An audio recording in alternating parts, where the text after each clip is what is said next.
Students, आज हम कक्षा छठवीं से 12वीं तक के बीच का जो हमारा बहुत इंपॉर्टेंट टॉपिक होता है रस, जो कि आपके एमपी बोर्ड में आप quarterly, half yearly, annual exam किसी में भी आप देखेंगे तो ये क्वेश्चन 2 नंबर का जरूर आता है। कभी कभार क्या होता है ऑब्जेक्टिव क्वेश्चन भी दे देते हैं। तो आपको यहाँ याद रखना है कि रस, हम एक रस की परिभाषा से सभी आपकी परिभाषाएं बता देंगे, सभी रस। तो हमारी वीडियो को लास्ट तक देखें, यदि लास्ट तक देखेंगे तो रस आपका 100% पूरा कंप्लीट हो जाएगा। तो चलिए शुरुआत करते हैं। सबसे पहले रस, तो रस पहले है क्या ये हमें पता होना चाहिए। यही पता न होगा कि रस क्या है तो हम कैसे सीखेंगे। तो चलिए पहले रस की परिभाषा क्या देखेंगे। काव्य या साहित्य को पढ़ने सुनने, क्या बताए, काव्य या साहित्य को पढ़ने सुनने या देखने से हृदय में जो विशेष आनंद की अनुभूति होती है उसे हम क्या कहते हैं, या कि हमारे हृदय में जो आनंद की भावानुभूति जो होती है या अनुभूति जो होती है उत्पन्न होती है उसे हम क्या कहते हैं, रस कहते हैं। आगे हम एग्जांपल से बताएंगे तो अपने आप समझ जाएंगे सारी चीजें। यदि आप सरल परिभाषा, सरल भाषा में यदि आप जानना चाहें रस के बारे में, तो रस क्या होता है। भावों के परिपक्व रूप को ही क्या बोला जाता है, रस होता है। भाव क्या होते हैं, मतलब जैसे कविता हम पढ़ रहे हैं तो वही हास्य कविता होती है ना। तो यदि कोई शांत कविता भी होती है, क्रोध आता है कुछ कविता पढ़ने के बाद, तो उत्साह आता है कभी पढ़ने के बाद, तो ये हम देखेंगे यहाँ। तो उन्हीं द्वारा जो हमारे भाव उत्पन्न होते हैं उन्हें बोला जाता है, रस बोला जाता है। चलिए अब आगे बात आती है रस के अंग में। तो आपकी कभी परिभाषा ये 6 क्लास 7 8 ये सब में आती है परिभाषा। बाकी बड़ी क्लास आपको रस की परिभाषा नहीं पूछेगा। बड़ी क्लास में जो केवल पूछेगा वो पूछेगा रस के जो प्रकार होते हैं या कि रस के अंग होते हैं। जैसे रस के अंग कौन कौन से होते हैं। सबसे पहला कौन सा होता है, स्थायी भाव। क्या होता है रस के अंग में, स्थायी भाव। अब स्थायी भाव जो होते हैं, स्थायी भाव होते क्या है, तो चलिए हम यहाँ पे देखें स्थायी भाव क्या होते हैं। वे भाव या जो भाव हृदय में स्थायी रूप से पहले से रहते हैं, जो भाव होते हैं वह क्या हो, हमारे अंदर पहले से स्थायी रहते हैं। जैसे क्रोध हो गया, शोक हो गया, उत्साह हो गया। यदि आप देखते हैं कि कभी जैसे किसी के यहाँ कुछ घटनाएं हो जाती हैं तो वहां पे हम शोक व्यक्त करते हैं ना, ये हमारे अंदर भावना पहले से होती है। क्रोध की भावना भी हमारे अंदर पहले से होती है। कुछ ऐसी घटनाएं होती है जिससे अपन को क्या आता है, क्रोध आ जाता है। तो ये सभी हम देखेंगे। और इसके बाद दूसरा अंग क्या होता है, विभाव। विभाव क्या होता है, विभाव वे भाव कहलाते हैं जिनके कारण क्या होते हैं, स्थायी भाव जागृत होते हैं। मतलब जो स्थायी भाव उत्पन्न होगा वो विभाव के कारण ही उत्पन्न होगा, है ना।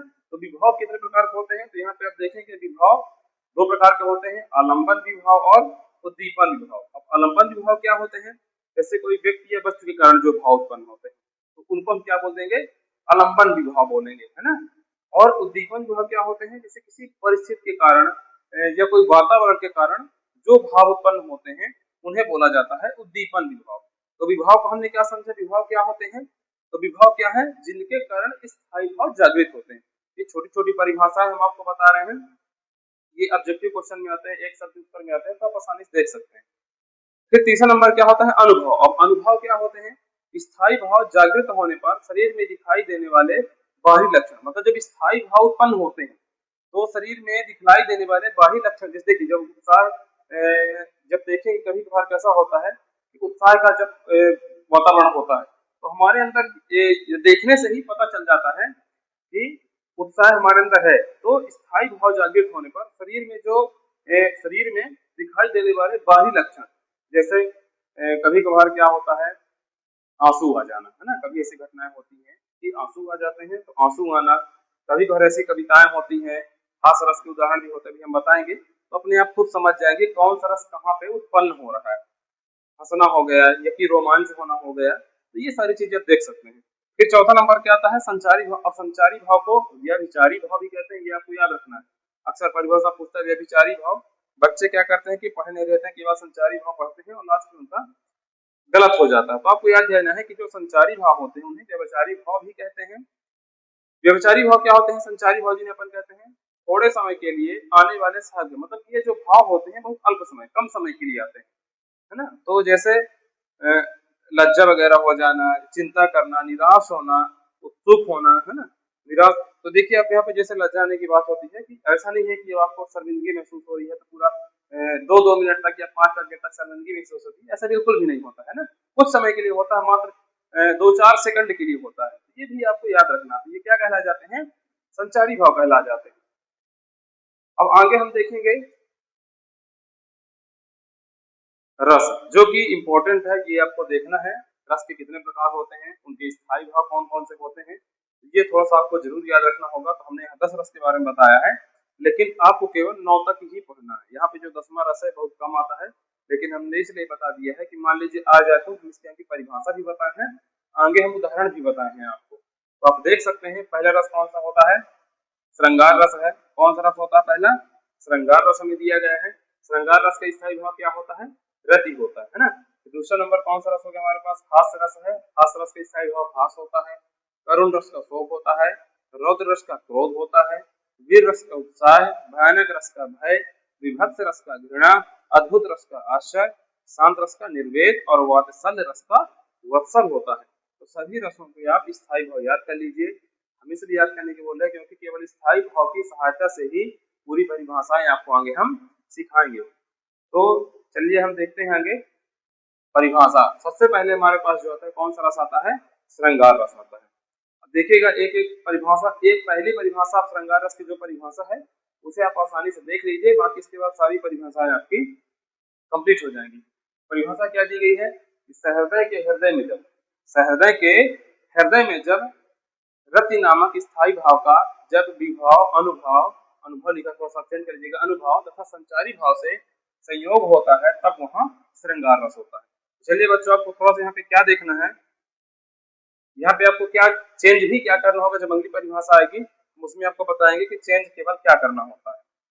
तो देखेंगे यहाँ कि क्या परिभाषा बनी, सहृदय के हृदय में जब रति नामक स्थायी भाव का जब विभाव अनुभव तथा संचारी भाव से संयोग होता है तब वहां श्रृंगार रस होता है। चलिए उदाहरण हमें यहाँ क्या दिया गया है, संयोग श्रृंगार का उदाहरण क्या दिया गया है कि जब पिया मिले प्रीतम से मन में उभरे हर्ष अपार। थोड़ा सा आपको यहाँ देखना है, श्रृंगार रस के दो प्रकार होते हैं, संयोग श्रृंगार होता है और वियोग श्रृंगार होता है। अब संयोग श्रृंगार क्या होता है, तो यहाँ पे नायक और नायिका के मिलन का वर्णन होता है। यहाँ पे देखिए उदाहरण से हमें पता चल रहा है कि जब पिया मिले प्रीतम से मन में उभरे हर्ष अपार। जब पिया जो है वो प्रीतम से जब मिल रही है तो उनके हृदय में जो हर्ष उत्साह जो होता है वो बहुत उभर रहा है। यहाँ पे आप देख सकते हैं ना, यहाँ पे मतलब क्या, जब दोनों मिल रहे हैं फिर लाज भरी मुस्कान में छिपा, अब वहाँ पे देखिए मिल रहे हैं वहां पे लज्जा भी आ रही है, तो लाज भरी मुस्कान में छिपा संयोग रस का सुंदर श्रृंगार। यहाँ पे आप देख लीजिए ना, एग्जाम्पल जब पढ़ेंगे तो आसानी से समझ में आ रहा है। दूसरी परिभाषा क्या है, श्रृंगार रस के वियोग। देखिए आप जरूर संयोग वियोग दोनों का एग्जाम्पल पढ़ लीजिए, एक एग्जाम में कभी संयोग और वियोग अलग से पूछ लेता है तो याद रखना है। तो वियोग श्रृंगार क्या हो जाएगा, पिया बिना सोनो ला, वियोग मतलब क्या होगा, अलग होना। तो यहाँ पे देख सकते हैं पिया बिना सोनो लागे घर आंगन। यहाँ पे देख सकते हैं कि पिया जो है घर पे नहीं है, मतलब अलग हो गए। यहाँ पे देखना कि वियोग हो गया है। सोनो लागे घर आंगन मतलब उनके बिना घर आंगन सब सूना है। हर बाट नयन ढूंढे साजन, मतलब हर समय क्या हो रही है, नयन जो है हर समय साजन को ढूंढ रही है, घर पे नहीं है, दूर है। हृदय में उठती विरह की ज्वाला, यही वियोग श्रृंगार की वेदना है। यहाँ पे आप देख सकते हैं कि जब पिया बिना सोनो घर मतलब घर पे नहीं है, हृदय में विरह की ज्वाला उठ रही है। तो यहाँ पे आप एग्जाम्पल से देख सकते हैं कि वियोग श्रृंगार हो रहा है। चलिए सबसे इंपॉर्टेंट रस हास्य रस, एग्जाम्पल आप पढ़ेंगे तो अपने आप आपको समझ में आ जाएगा कि हास्य रस जो हमें दिया गया है इसके एग्जाम्पल क्या है। तो देखेंगे यहाँ पे हास्य रस, सबसे पहले परिभाषा क्या बताएं कि हृदय में जब हास नामक। अब देखिए बच्चों आपको क्या याद रखना है यहाँ पे रति दिया था ना, अब हास्य रस का हमने स्थायी भाव क्या बताया है, हास बताया। यहाँ पे रति लिखा हुआ था, यहाँ पे हास लिख देना। इसके बाद आपको कुछ भी नहीं चेंज करना। और क्या चेंज कर देना लास्ट में, रस का नाम। यहाँ पे श्रृंगार रस था, ये देखिए यहाँ पे श्रृंगार रस था, यहाँ पे आपको हास्य रस कर देना। केवल चेंज क्या करना है, यहाँ पे स्थायी भाव चेंज करना है ये, और केवल रस का नाम चेंज करना। बाकी टोटल जो परिभाषा पहले नंबर परिभाषा है सेम टू सेम वही एकदम सेम आपको सेकंड नंबर में देनी। सभी परिभाषाओं में यही करना, परेशान बिल्कुल। ये अगर आपको ये लगता हो कि सर ये बता रहे हैं कहीं हम लिख दें तो गलत हो जाए, तो ऐसा बिल्कुल ना होगा बच्चों। आप क्लास 12 की जो परीक्षा देना थी, एमपी बोर्ड की जो परीक्षा देने, उसमें परिभाषा देख सकते हैं, यही परिभाषा दी गई थी, ये भी आप याद रखिएगा। तो सहृदय के हृदय में जब हास नामक स्थायी भाव का जब विभाव अनुभव तथा संचारी भाव से संयोग होता है तब वहां हास रस होता है। एग्जाम्पल देख सकते हैं, बहुत पुराना एग्जाम्पल है, 2 एग्जाम्पल हम लिखे हैं, और जो भी आप एग्जाम्पल लिख सकते हैं तो लिख लीजिए। जैसे बंदर ने कहा बंदरिया से चलो नहाने गंगा, ये दोनों क्या कहे एक दूसरे से कि चलो कहाँ चलते हैं नहाने, गंगा चलते हैं नहाने, बच्चों को छोड़ो घर में करने दो हुड़दंगा। जब आप एग्जाम्पल पढ़ेंगे तो आपको अपने आप हंसी आ जाएगी, तो वहाँ हास्य रस उत्पन्न होता है। जब किसी कविता को पढ़े या सुने तो देखें और हंसी उत्पन्न हो जाए, है ना, तो वहाँ पे हास्य रस होता है। दूसरा उदाहरण क्या दिया गया है, फादर ने बनवा दिया 3 कोट 6 पैंट, बेटा मेरा हो गया कॉलेज स्टूडेंट। ये भी आप देख सकते हैं कि जब क्वेश्चन आराम से पढ़ेंगे इनकी तो अपने आप को समझ में आ जाएंगे। अगली परिभाषा हमारे पास आती है थर्ड नंबर जो की है करुण रस। करुण रस में हमने क्या कहा है, करुण रस का स्थायी भाव क्या होता है, शोक होता है। क्या होता है, शोक। तो सहृदय के हृदय में जब शोक नामक स्थायी भाव का जब विवाह अनुभव तथा संचारी भाव से संयोग होता है तब वहां करुण रस होता है। तो रस का नाम स्थायी भाव चेंज करिए, बाकी सब कुछ वही आप लिख दीजिए। उदाहरण आप देख सकते हैं कि हे खंग्रग हे मधुकर श्रेणी तुम देखी सीता मृग नैनी। यहाँ पे जो भगवान श्री राम है वह मृग जो है, खग पक्षी, मृग हिरण, उनसे ये पूछ रहे हैं कि क्या तुमने जो मृग के नयन जैसे नेत्र जो है सीता जी के, क्या तुमने उनको देखा, सबसे पूछे। यहाँ पे वो क्या कर रहे हैं, शोक व्यक्त कर रहे हैं। क्या व्यक्त कर रहे हैं, शोक व्यक्त कर रहे हैं, है ना। एग्जाम्पल आप देख लीजिए, रौद्र रस का स्थायी भाव क्या था, क्रोध। यहाँ पे क्या चेंज करना है, क्रोध। सहृदय के हृदय में जब क्रोध नामक स्थायी भाव का जब विवाह अनुभव तथा संचारी भाव से संयोग होता है तब वहां रौद्र रस होता है। उदाहरण देख लीजिए, अब यहाँ पे देखिए क्रोध अपने आप श्री कृष्ण के सुन वचन अर्जुन को जलने लगे। जब ये उपदेश दिए थे कौन, श्री कृष्ण जो है अर्जुन को जब उपदेश दे रहे थे तो वहां पे अर्जुन जो क्या कहते क्रोध कर रहे थे, तो वहां पे कैसा कौन सा रस उत्पन्न हो गया, क्रोध रस, वो सॉरी रौद्र रस उत्पन्न हो जाता है। जहाँ क्रोध उत्पन्न हो वहां रौद्र रस हो जाता है। सब शोक अपना भूल कर करतल युगल मन ले लगे। ये भी आपको थोड़ा सा एग्जाम्पल देखना है तो आसानी से हो जाएगा। फिर अगला आता है हमारे पास कौन सा रस आता है, वीर रस आता है। चलिए बच्चों देखते हैं वीर रस क्या होता है। वीर रस का सही बात क्या होता है, उत्साह। यहाँ पे क्या लिख देना है, उत्साह लिख देना है, बाकी टोटल सब कुछ वही लिख देना है। सहृदय के हृदय में जब स्थायी नामक उत्साह नामक स्थायी भाव का जब विवाह अनुभव तथा संचारी भाव से संयोग होता है तब वहां वीर रस होता है। वीर रस का उदाहरण भी आप देख सकते हैं।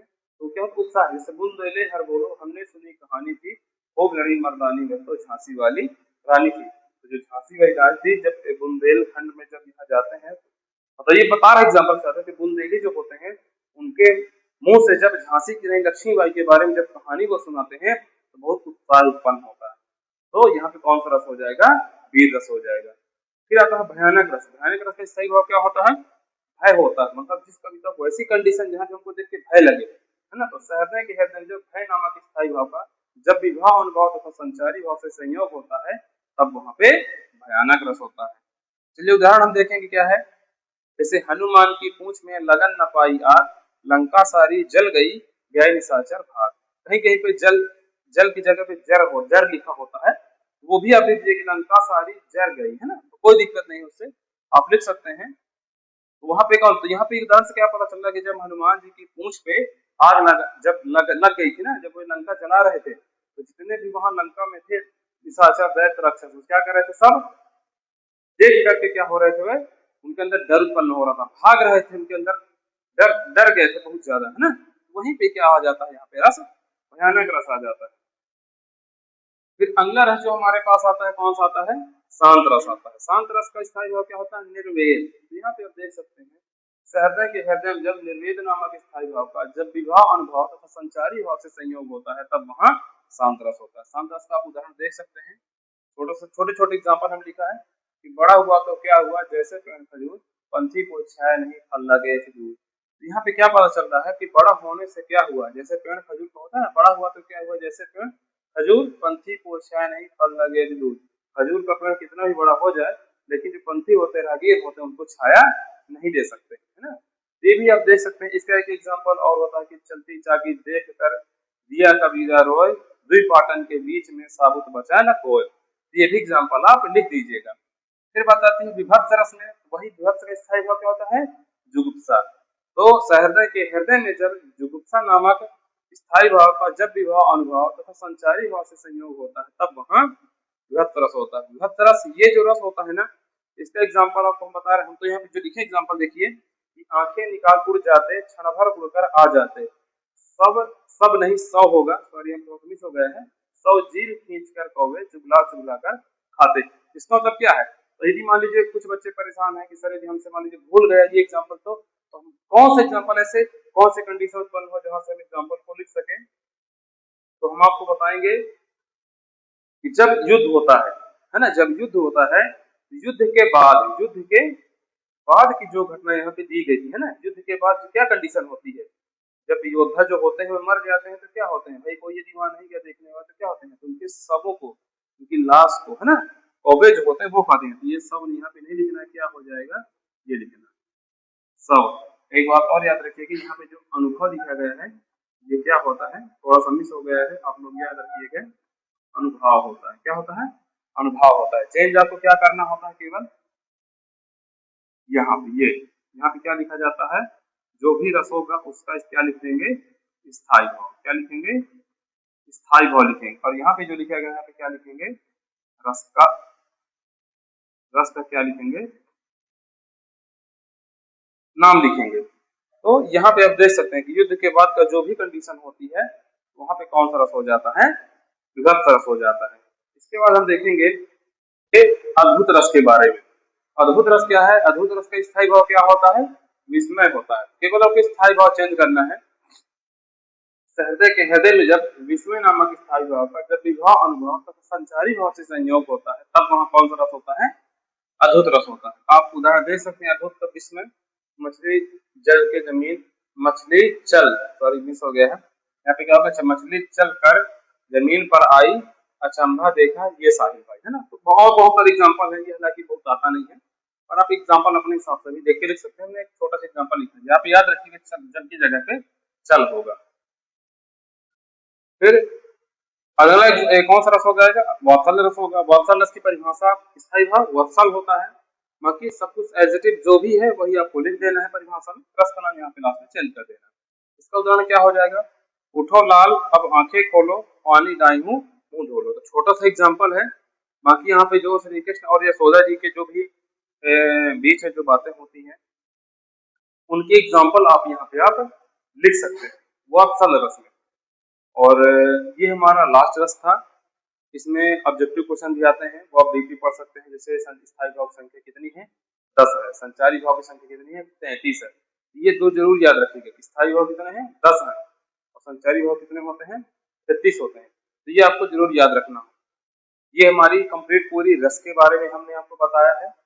ये कक्षा 6 से लेकर के कक्षा 12 तक के जो भी विद्यार्थी हैं, चाहे वो हिंदी मीडियम के हो चाहे इंग्लिश मीडियम के हो, क्योंकि हिंदी तो आपकी हिंदी से ही रहेगी, ऐसा तो नहीं कि हिंदी जो है संस्कृत से हो जाएगी। तो आपको ये कंप्लीट रस जो हमने बताया इसके बारे में आप टोटल पढ़ सकते हैं, जो भी क्वेश्चन आएंगे आप यहीं से आएंगे। और हमारी वीडियो आपको कैसी लगी, यदि अच्छी लगी है तो लाइक जरूर करिएगा।